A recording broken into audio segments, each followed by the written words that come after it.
what if the person trusted most in your school turned out to be the biggest threat hiding in plain sight? I'm not talking about a teacher who played favorites or a principal who handed out unfair detentions. I mean a scandal so disturbing it ripped a whole community apart, left kids traumatized for life, and made parents question if their children were ever truly safe. And it all started with one slap. Picture this, a quiet school morning.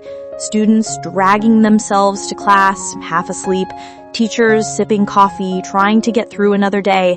And then, out of nowhere, the principal is slapped across the face. Not by a student, not by a teacher, but by a furious mother, in front of everyone. Phones came out instantly, gasps echoed through the hallway, and what she shouted next made the entire school freeze in horror. Your principal has been putting cameras in the girls' locker room. Silence. Thick, heavy silence. Until it shattered with chaos. At first, no one wanted to believe it. This was Principal Martin, the guy who gave speeches at pep rallies, who shook every parent's hand at graduation, who preached about integrity and student safety. Surely this was just some insane accusation, right? Except this mom wasn't bluffing. She had receipts, and when she showed the crowd what she found, Martin's mask of authority crumbled right there in front of his students. But here's the twist. Hidden cameras were just the beginning. See, the feeds weren't just being recorded. They were being streamed, sold, packaged like some sick subscription service for strangers online. $50 for basic access, $200 for premium, and people, adults around the world were paying to watch kids changing for gym class. Now stop for a second and let that sink in. Because that moment, when students realized strangers across the planet had been watching them undress for months, that's when screams broke out. That's when one boy vomited into a trash can. That's when girls started crying so hard teachers couldn't calm them down. And still, Martin tried to lie his way out. He said it was for monitoring vandalism. He said someone must have hacked his computer. He swore he was innocent. But the truth was too loud to silence. His Amazon account showed he bought the cameras. His server showed the feeds. His PayPal showed $30,000 in anonymous payments. And then everything erupted.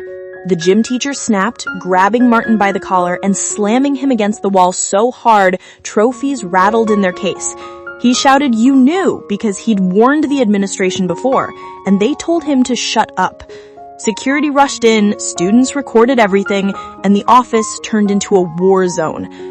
But the real nightmare, it was just starting. When police arrived, they didn't just arrest a principal.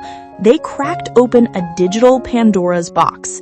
Dozens of usernames from around the world all accessing those feeds. Teachers in other states, coaches, even daycare workers.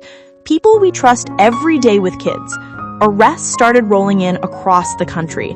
And the school, it was broken. Students felt dirty, parents pulled their kids out. One girl was so crushed by the thought of strangers watching her, she tried to end her life. Another family was torn apart because their daughter couldn't sleep without nightmares. And all of this, the trauma, the betrayal, traced back to one man who had been smiling at assemblies, shaking hands at graduation, pretending to care. But here's something most people didn't know.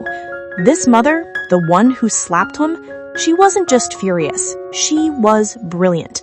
She worked in IT, and for 2 weeks before that explosion, she'd been quietly following the trail, tracking the feeds, pulling evidence, waiting for the moment everything was airtight. The FBI later admitted if she hadn't done it, Martin probably would have destroyed the files. He almost got away with it. But even after she exposed him, she paid a price. Harassing phone calls, threats, a brick through her window with a note blaming her for ruining an innocent man's life. That's how twisted denial can get. People defending the predator, not the kids.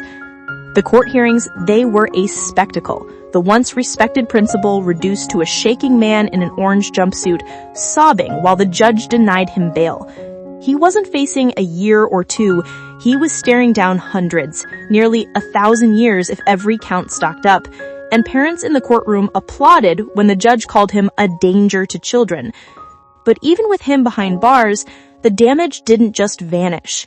Students walked through hallways like ghosts. Sophia, the girl who first found one of the cameras, couldn't face school again. Her parents pulled her out. She texted her boyfriend 3 words, "I feel dirty," and then silence. Meanwhile, the school board, exposed. Emails leaked showing they'd brushed off warnings about Martin hanging around the locker rooms too much. They literally told staff to stay quiet to avoid a scandal. Some resigned, others clung to their seats while parents demanded blood. Meetings turned into shouting matches, families were divided, lawsuit or no lawsuit, punish the district or just try to heal. And while adults argued, kids kept suffering. This is the part nobody wants to say out loud. The school wasn't just betrayed by one man, it was betrayed by silence, by every ignored red flag, by every administrator who cared more about reputation than protection. That's what let this monster keep going for 6 months. And here's the part that makes your stomach drop. This isn't just one school's nightmare, because right now, somewhere else, there's another person like him, smiling in the hallways, acting like they care, waiting for silence to protect them. So the question isn't how could this happen? We already know how. The question is who's paying attention now? Who's watching the people we trust with our kids? And who will have the courage to speak up before the damage is irreversible? Because silence isn't neutral. Silence is the predator's best friend. And that's why this story matters. Not because it's shocking, but because it's a warning, a reminder that evil doesn't always look like a stranger in the shadows. Sometimes it wears a suit, holds a clipboard, and smiles for the yearbook. So don't just watch this and move on. Don't just shake your head and think, that's awful. Share it. Because every parent, every student, every teacher needs to know if something feels wrong, you speak. If something doesn't add up, you act. If you stay silent, you're handing power to the very people who will abuse it. And maybe that's the only good thing to come from this entire nightmare. One mom refused to stay quiet. She risked her reputation, her safety, even her peace at home. But because of her, the truth came out. And the truth is contagious if we don't let it die in silence. So now it's on you. Don't close this video and forget it. Carry it, tell it, share it. Because somewhere out there, another scandal is waiting to be hidden. And the only thing standing in its way is someone brave enough to say, no more.